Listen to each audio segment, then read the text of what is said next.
and welcome to the Insights podcast with me, Lynne O'Donnell.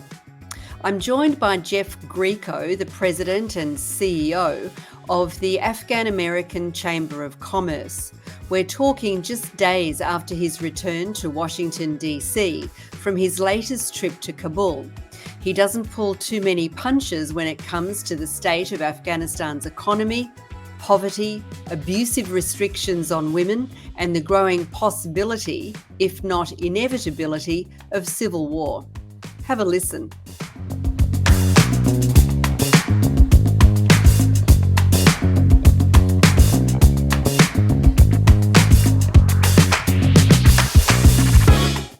Hello, Jeff, and thank you for your time. You've had extensive dealings with Afghanistan over the years. Can you tell us how you got involved and in what capacity? Well, I was doing international government relations work for major U.S. companies before 9/11, and after 9/11 happened, I had not done any military or government service up to that point. So I entered government in 2002 and took my first trip to Afghanistan in 2002 with our administrator of USAID and the State Department, and was involved in Afghanistan pretty deeply throughout the Bush administration. I left in 2009 and started work with as the head of government relations, and basically I helped to run Iraq and Afghanistan programming for a large nonprofit, one of the larger nonprofit implementers in Afghanistan. And I did that for 5 years before I left to join the board of the Afghan-American Chamber of Commerce. I also joined the board of the International Stability Operations Association, which is all of the humanitarian stabilization and defense contractors and nonprofits that work in failed state environments, and Okay, so you've made a just, number of trips to Afghanistan through that. and you've just returned from your most recent visit to Kabul in your capacity as now President and Chief Executive Officer of the Afghan-American Chamber of Commerce. What was the point of your visit there, Jeff? Yeah, this was my third visit since 2023 September, when we made our first visit in the post overthrow regime of the Taliban. This visit, I was attempting to get I meet each time I go with our members inside Afghanistan. We still have active business chamber members there that we meet with. I also meet with all of our partner chambers of commerce in Afghanistan, the Afghan Chamber of Commerce and Industry, the Afghan Women's Chamber of Commerce, the Afghan Chamber for Industry and Mining, the Afghan Builders Association, and others. And during those meetings, I share with them what's going on from the international perspective, especially as to how donors are seeing the situation on the ground, as to the private sector. And they share with me what's going on in Afghanistan at a grassroots level, since most of them have businesses all over the country. So it's an attempt by me to get an update on what's happening and to keep our programming that we do. We hold several major large conferences each year in the region to support the private sector. So aside from your counterparts in chambers of commerce and industry in Afghanistan, do you go outside of Kabul, and do you meet people in the political landscape as well? I have not yet, under Taliban rule, traveled outside of Kabul at the request of the State Department. There is a no travel warning by the State Department on their website for Afghanistan, if anyone hasn't seen that. And so I try to keep my movement fairly limited. I tend to go into Kabul and work out of the main hotel there. And I will go around the city and have meetings, but I do it with a full security detail accompanying me. It's a Taliban security detail, yeah? No, these are private security companies, and some of the security for my member companies who maintain their own security forces. Okay. So the last time you went in, I remember September last year. It was quite quite controversial. You got a lot of attention for it, and I think you did have State Department approval, if I remember correctly. So Mhm. a different landscape altogether. This time you didn't have State Department approval? I notify the State Department to when I'm going and what I'm trying to do when I'm there. I talk to multiple people in Embassy Kabul, Doha, in Doha, and I didn't seek approval, but at the same time, there is not a restriction on me going there. It's just that I need to be very careful. They're worried about, the Taliban still have 3 American hostages there that we're trying to get released, and I'm not seeking to be the fourth. So I do notify them, and I am registered on a State Department program, so they know where I am most of the time. And so when you tell them what it is that you're going in to achieve or hope to achieve, how do you frame that? What is it that you are hoping to achieve with these trips?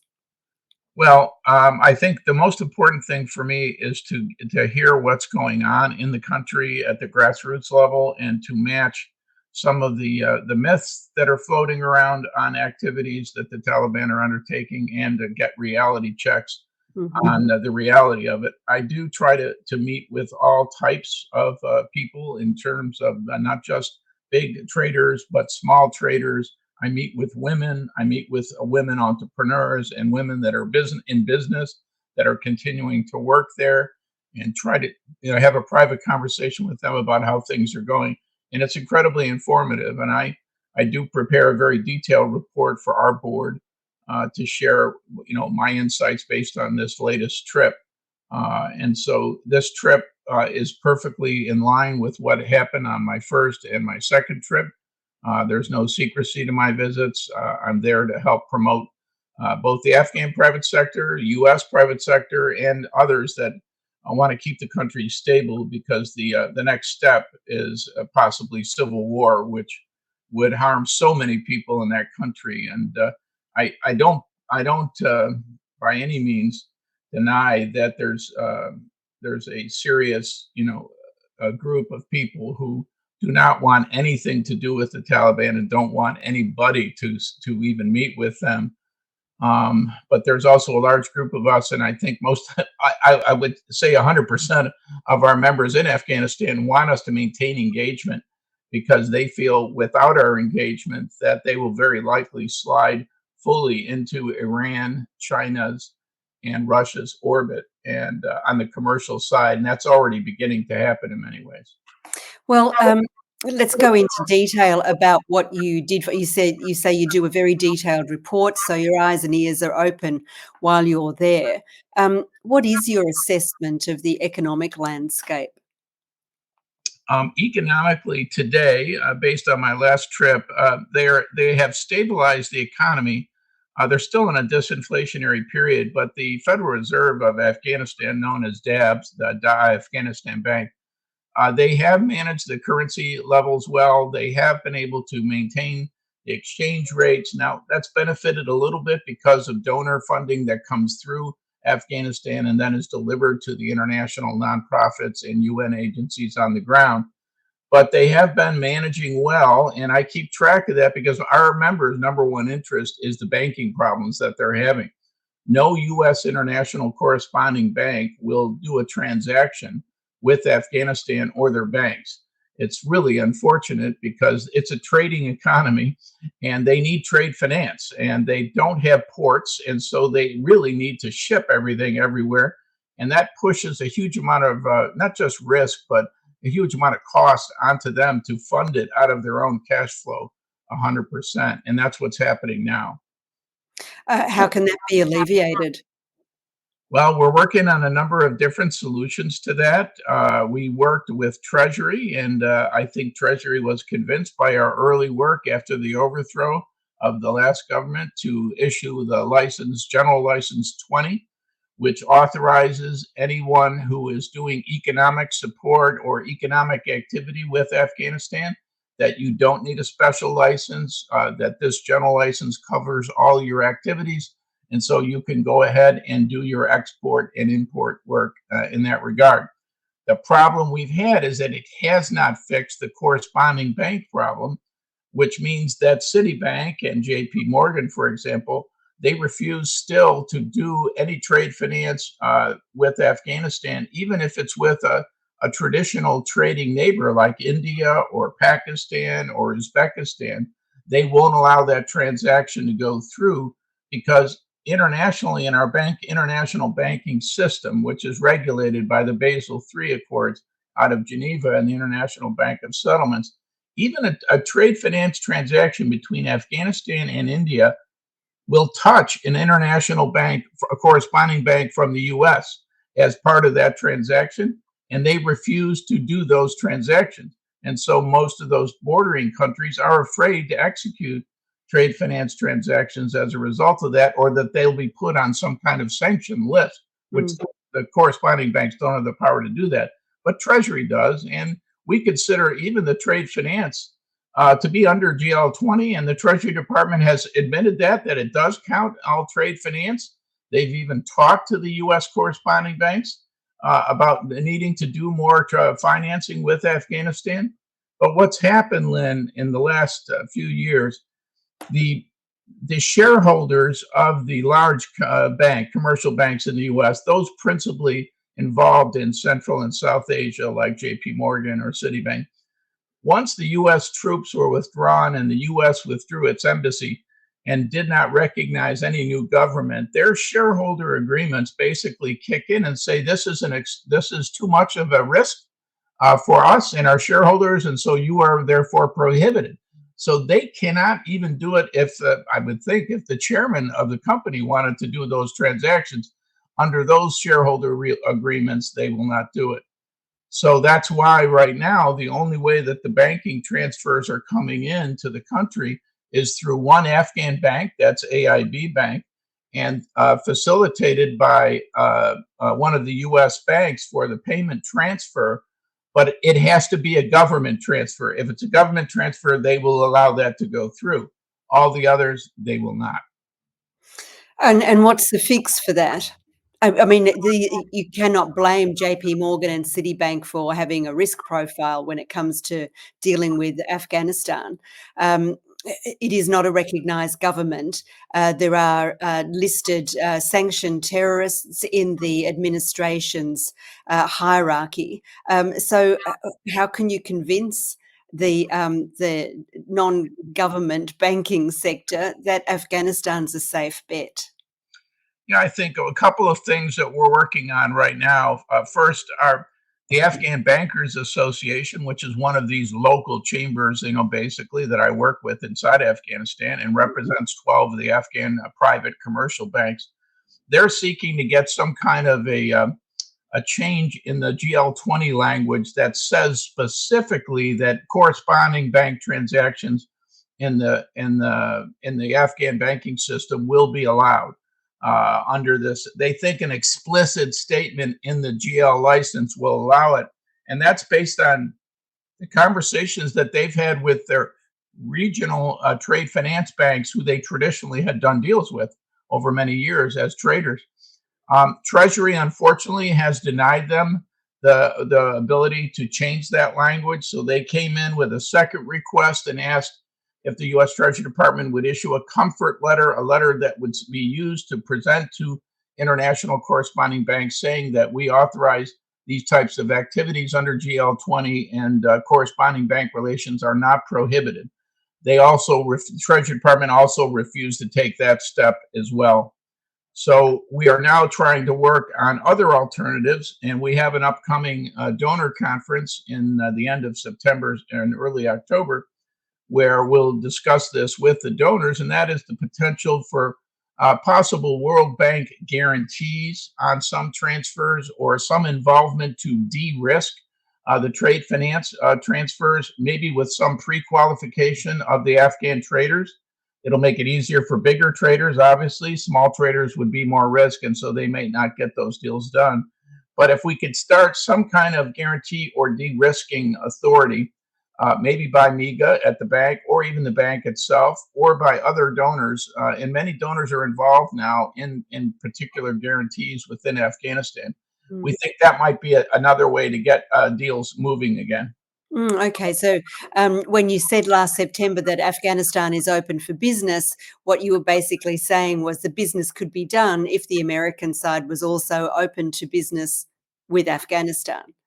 Yes, I think open for business means that this is not a sanctioned country. It is individuals and organizations within the country are sanctioned. You need to be careful who you deal with. Mm. But the country, there was an impression, especially in the West, that because Talibs took over, everything was shut off and everything just closed down, and we were rapidly turning into the Taliban of the 90s. And that's not accurate. This is a different animal. I'm still not happy with the scope of many of their activities and edicts, which sometimes just cause me so much anxiety, especially some that occurred just on my recent trip while I was there against women. So we are watching that carefully, and I think the donors know it. You know, they're more frustrated, even I think, than many of us, because some of them have been in Kabul for years and see the declining state of women and young girls. Yeah, well, we'll get to that, but I'm very interested to hear too, Jeff, what your assessment of the humanitarian landscape, the situation there is. Of course, we hear from the big UN agencies constantly, as we did during the Republic years, that things are pretty bad. So it's very difficult to know just how bad things have become under the rule of the Taliban in the last 3 years. What's your set? You were there last year. It's your third visit that you've just come back from. What have you seen, and how has it changed, if at all, over those 3 years? Okay, let's start first with the five main cities because they have become shelters for many of those refugees that were forcibly returned from Pakistan or forcibly returned from Iran. The cities have been able to cope with it. The Taliban are funding and programming humanitarian support in most of the camps around the main cities, and that seems to be working okay. The Talibs will say publicly that they want less humanitarian aid and more development assistance so that they'll have sustainability to feeding their people. And I learned from one of my agriculture traders just on my last trip that they are nearly fully able to feed in wheat, Afghan wheat, their people. That's the first time in even under Ghani that wasn't happening. The Talibs have done an intensive effort to increase the wheat production and replace poppy, as you know, production. And so that is now starting to bear fruit. The Afghans import wheat humanitarian wise from India, but they do not like the taste of Indian wheat. They used to import a lot of wheat from Kazakhstan under Ghani, but Yeah. that has gone down as well since they don't have the same revenue humanitarian wise that they had at that time. So if they're able to fund the feeding of their people, that's a big step forward on the humanitarian side. Doesn't mean that 50%, I think it's 52% of the country now is at poverty level or below. But it's getting a little bit better in that respect. Now, where the real pain is being felt is in the rural areas, which remain, drastically undernourished, and children. There is stunting we hear that occurs, and that's something we look for. They're getting access to water, but they may not get access to regular food, certainly not protein-based foods for their children's health and immunity systems.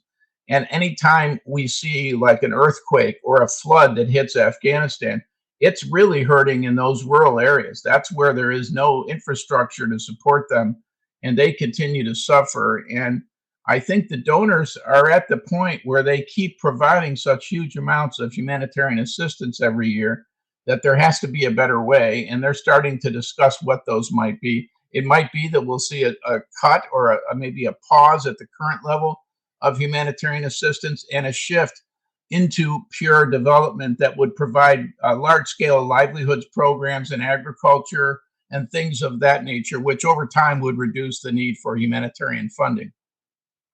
But that sounds like the farmers are not able to feed themselves with what they grow.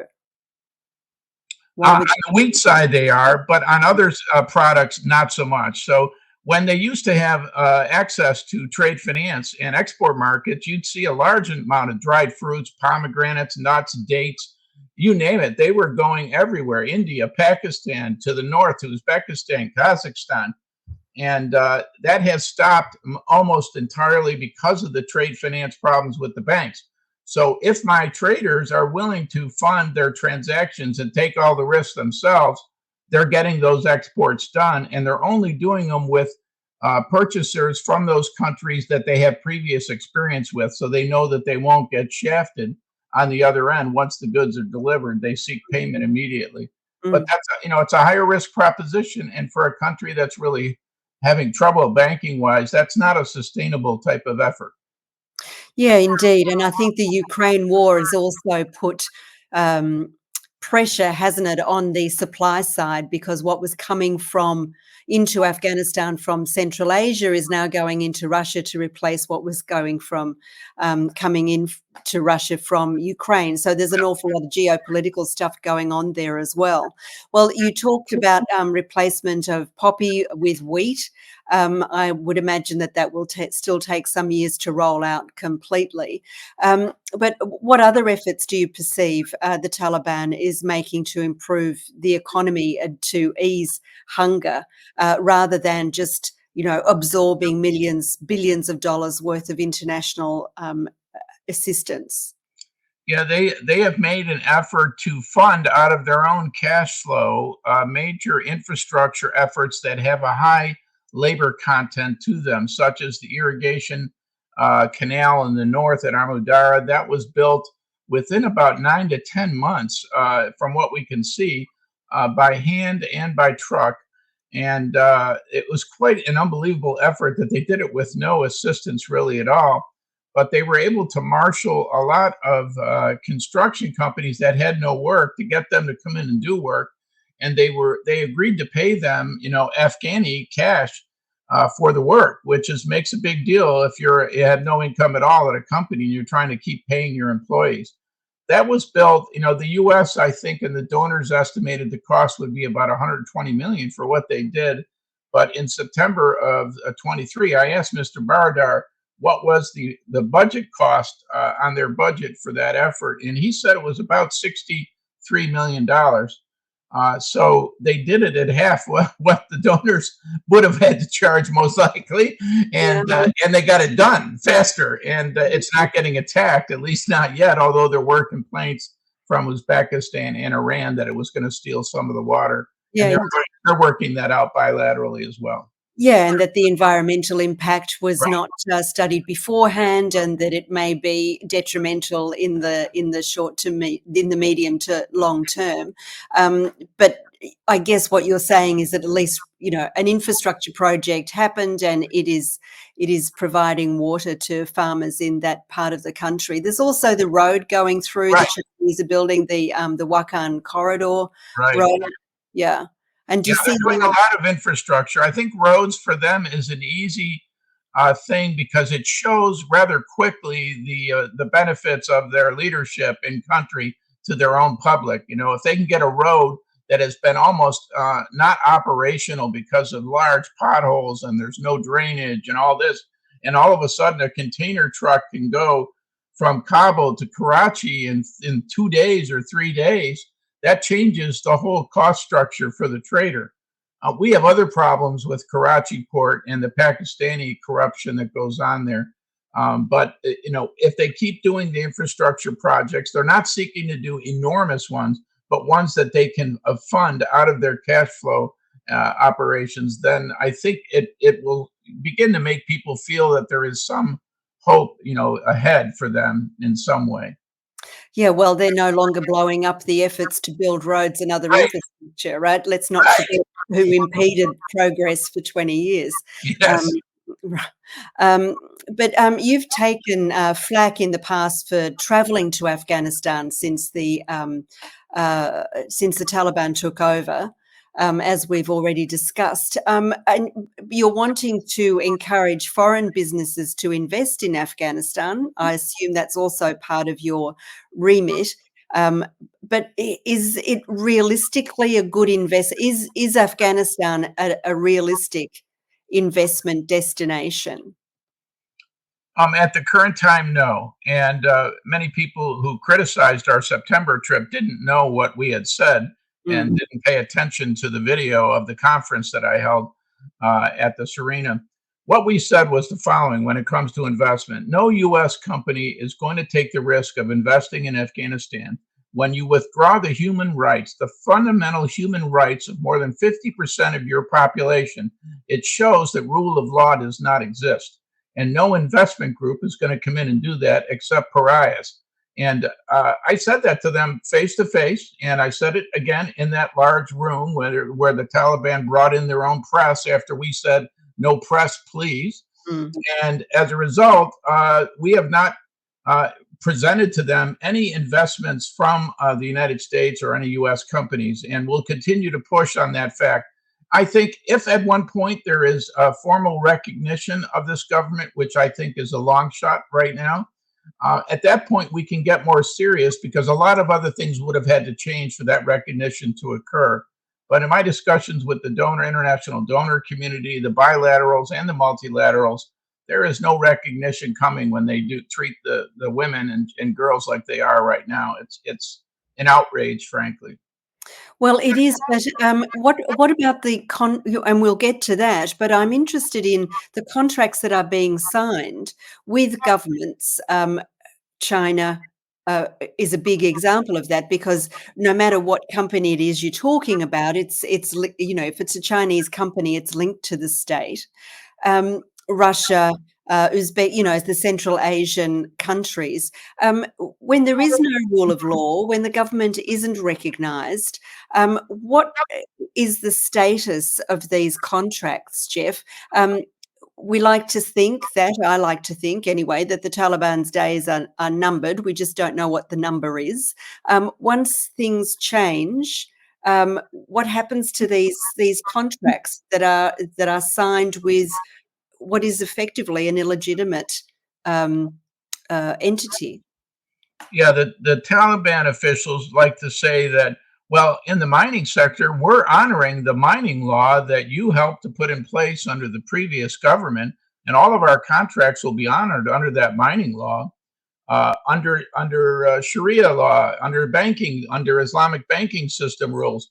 I ask them, how can you be 100% Islamic when you're really not even technically part of the international banking system anymore? Yeah. And their response is, we're following the Islamic banking law that you and the previous government helped to put in place. So nothing that we have done is changing that. We're just increasing the speed at which, and probably the scope of which, we're asking our banks to do more Islamic financing. So they have answers, and I do verify with my business leaders on the ground that they are minding these laws and keeping to them. Now, the Chinese, let's talk about the Chinese for a minute, because that's clearly China is in there in a huge way. The withdrawal of America's presence there was a disaster. It's a disaster both for U.S. national security, but it's also a disaster for giving and ceding the regional scope to the Chinese. And really now with Russia, Russia has interest in Afghanistan, especially its rare earth elements and critical minerals. China has come in and renegotiated their INAC concession, which was a copper. The Taliban insisted that more revenue had to be provided up front. Chinese are paying that, from what we hear. So the Talibs are getting revenue up front before the mineral wealth has actually been taken and actually monetized by the Chinese.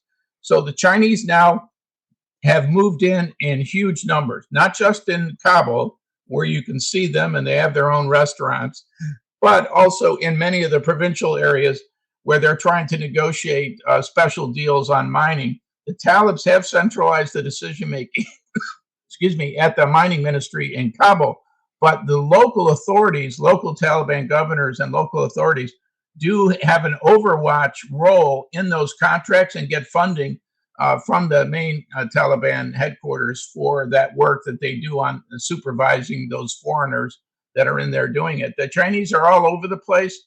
They are negotiating and signing new concession deals.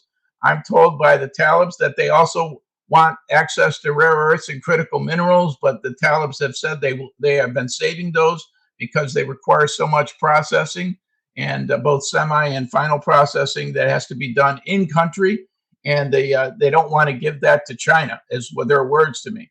So they think that they're holding those for U.S. or Australian or Canadian mining companies that have a lot of experience in that. In For addition, majors, okay, so the majors aren't going to go in there with and deal with an illegitimate government, and right. they're not going to go in there when there's any risk at all, and they're not going to go in there without there being some infrastructure so they can get the stuff out. So if they're willing to hold on to that stuff for decades, the question then becomes, how impatient do the Chinese get, because they're champing at the bit? Yeah, I think you have to understand that the Chinese have been in there even under Ghani. Yeah. What China's operating modus is inside Afghanistan over the last 5-7 years, let's say, they use a Pakistani frontman who comes in and negotiates with the local mines and pays them a bribe to access the resource. They then have a Pakistan truck or container come in and pick up all the resource. There's no Chinese face on it.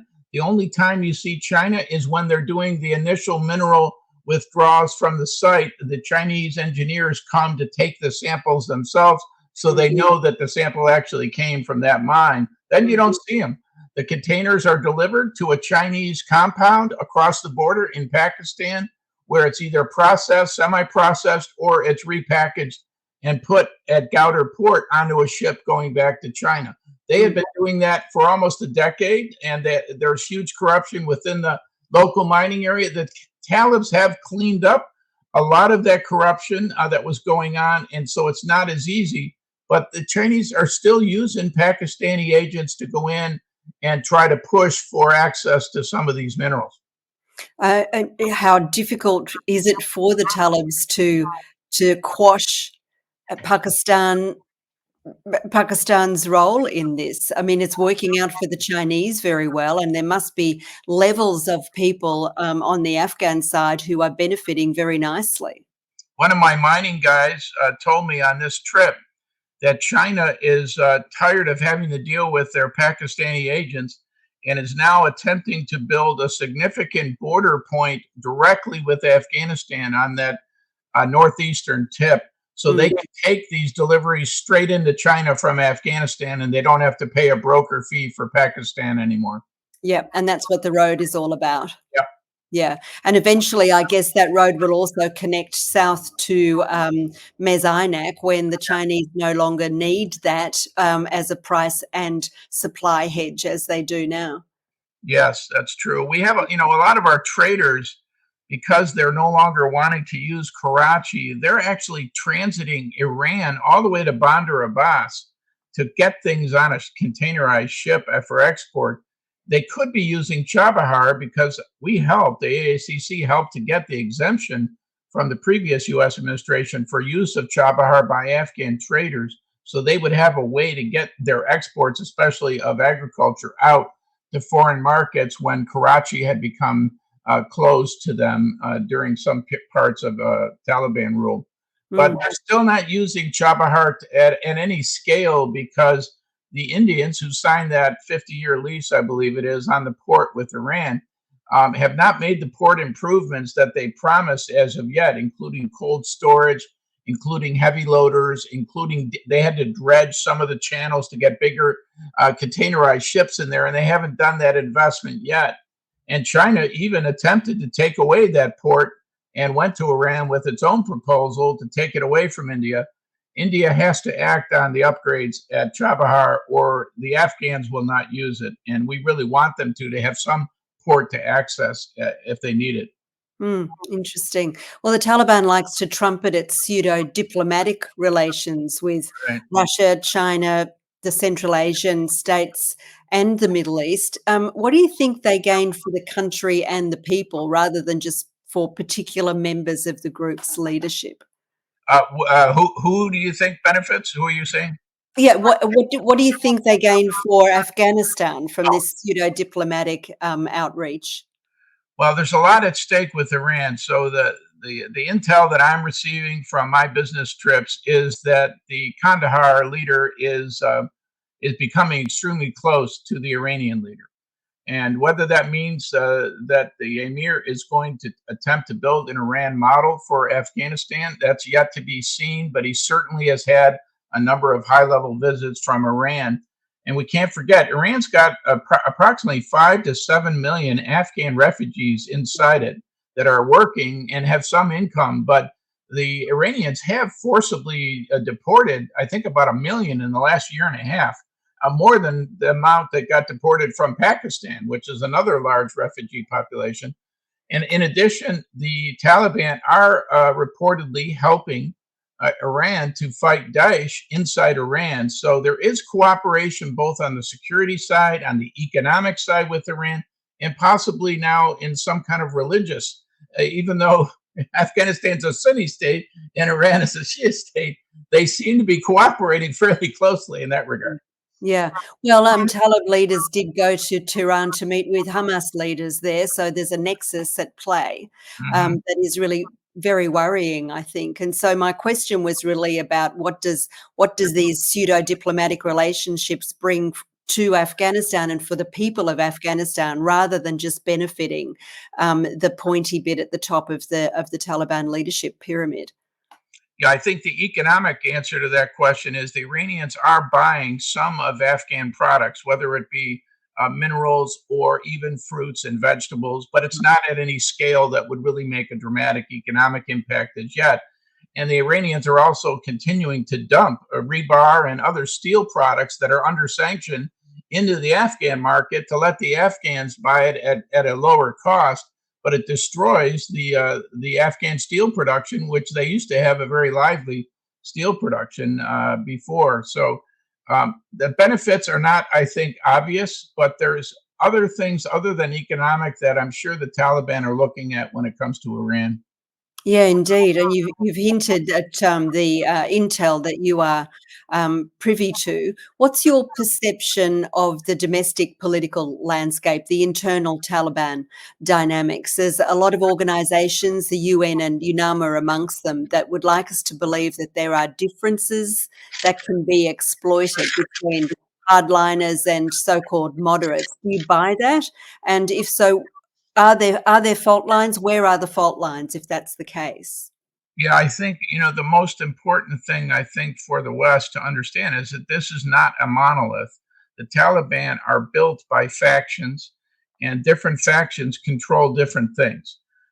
The ones who negotiated the Doha Agreement with the United States were, as it was explained to me by both scholars of Afghanistan and by some U.S. officials, that these were the reformers. We, the United States, had put a lot of credibility into a negotiation with people we viewed as reformers because Mm. they told us they wanted to have a unity type government where all of Afghanistan's religious groups would be able to join, all of their tribes would have an equal share, and it would be a better and more secure government structure for going forward.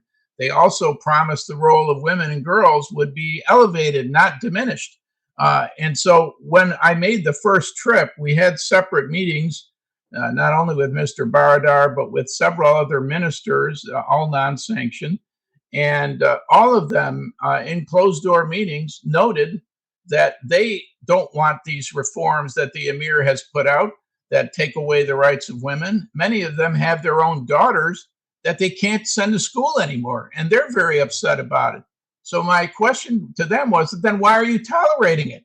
The majority of the country doesn't like these, and I think you know that. And they said, we know that, but for us, this is a movement. They kept using that word. This is a movement, and we need to change the entire movement, and we're in the process of doing that. And we just ask you to give us more time. And as time has progressed, things have gotten dramatically worse with these edicts. Now, a lot of my friends on the ground say, there's edicts that you have to follow, and there's some edicts that this guy makes from Kandahar that you don't follow, or you don't have to follow, won't be enforced, kind of. That's not a tolerable lifestyle for anybody. Because can you imagine if you're a young girl or a woman and you have the edict that came out while I was there prohibiting a woman from even speaking to a man face to face? I mean, how are we expecting to have them grow up to be an important, inclusive part of the Afghan economy, of society? That's not going to happen when these kinds of things come out. Well, So they know that. The there's reformers know this. They get, I think, upset about it. So yeah. I think, do I believe everything that they say? No, I don't, because it's the Taliban, and we know the history there. But at the same time, what leverage do we have left? All of our leverage left when the United States left. Well, that's one way of putting it, but also at the recent UN Doha conference, the organisers buckled. The Taliban said, "We're not coming if civil society and women's groups are going to be represented," and so they weren't permitted to come. The Taliban get their way at every step, and so why would they think that the next step, even if it's a retrograde one, is not going to be accepted? And so, let's talk about the latest edicts that came out when you were there, Jeff. I mean, how much worse can it get when women can't show their faces, their voices, their faces are illegal, their voices are illegal, leaving their home is illegal, and that comes on top of work and education being illegal. The long-term impact just of 3 years of this for their mental health, domestic violence, so their physical safety, and the economy and their participation as normal human beings in a normal society is going to take a long time to fix. So, what was the reaction around you when you were there?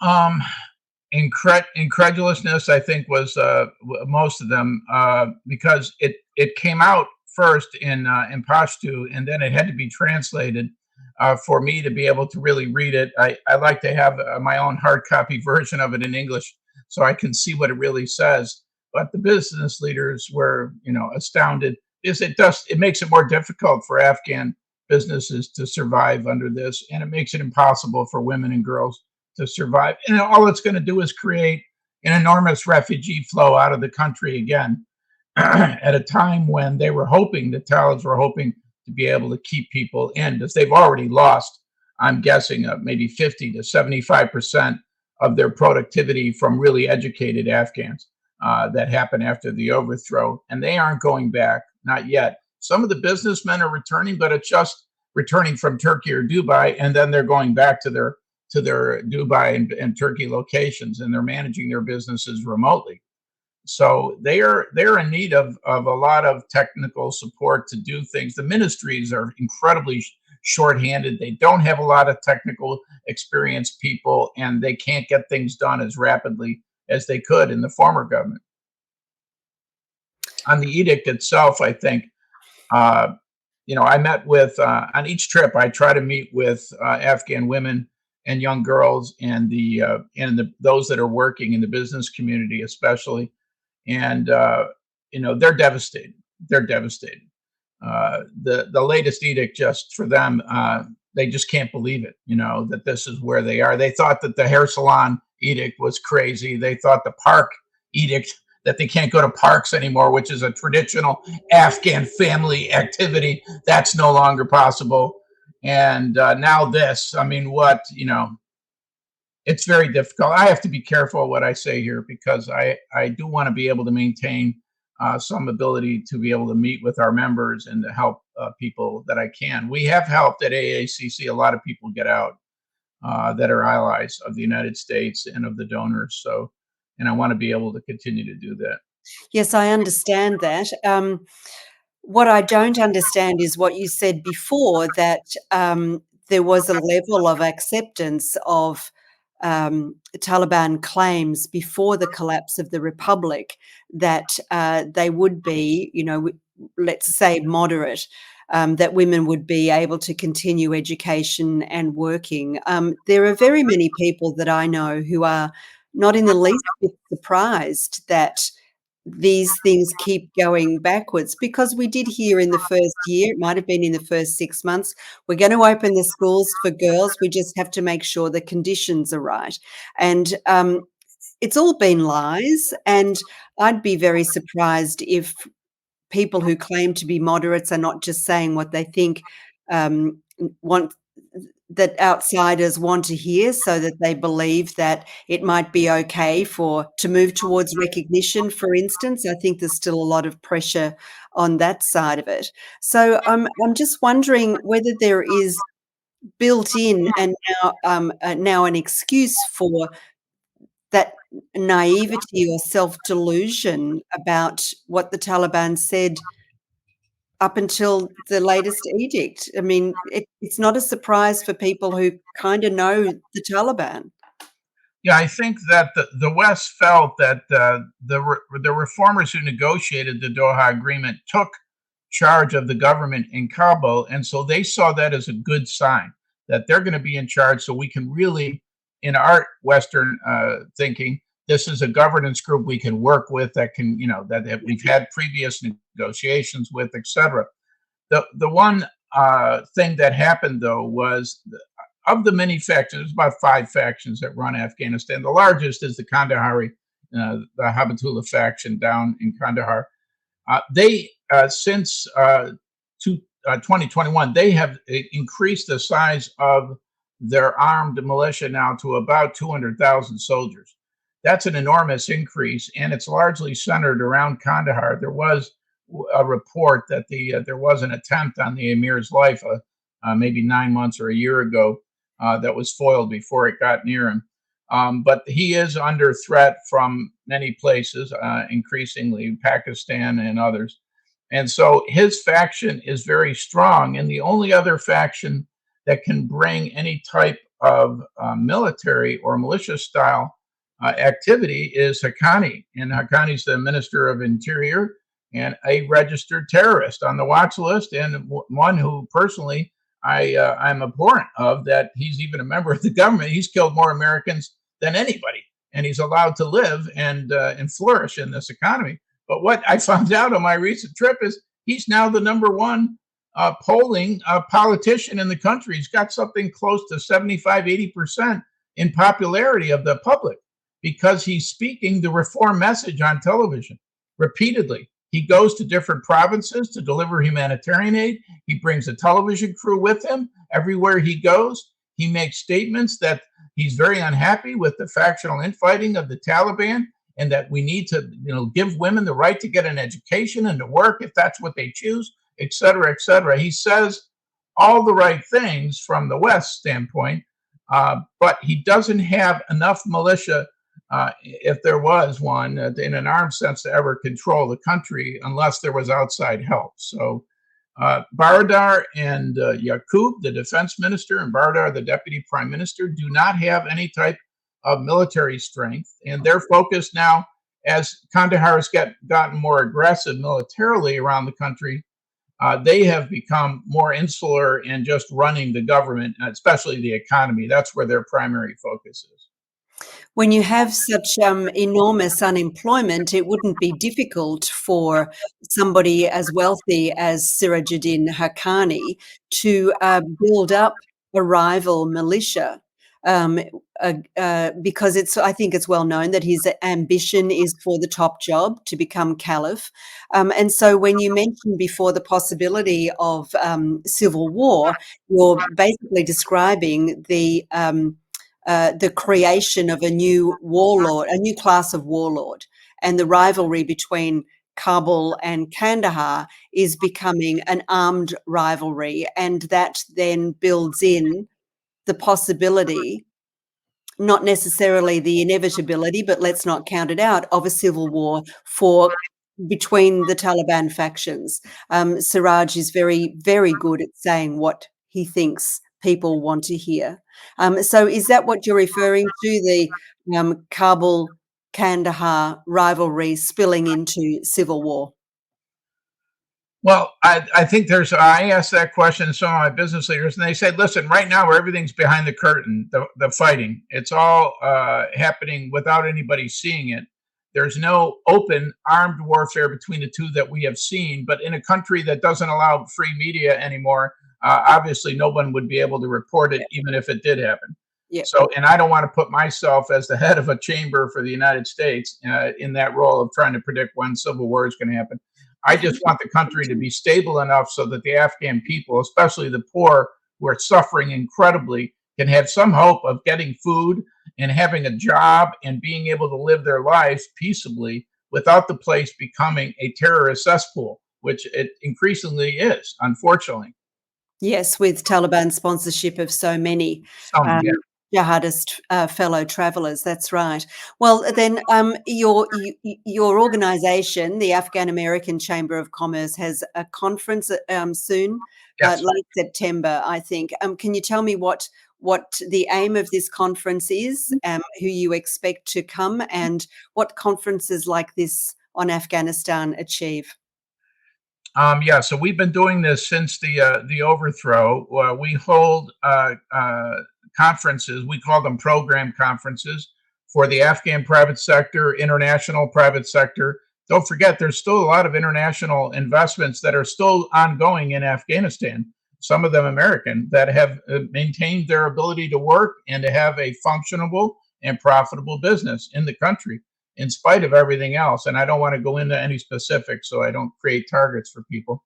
But Indeed. as a result, we do this conference, and the donor meetings have been cut back from once each quarter now to twice a year. The last was in Istanbul 6 months ago, and we held our conference right before that, and we'll do the same this time in Dubai. Is where this conference will be for the Afghan Coordination Group donor meeting.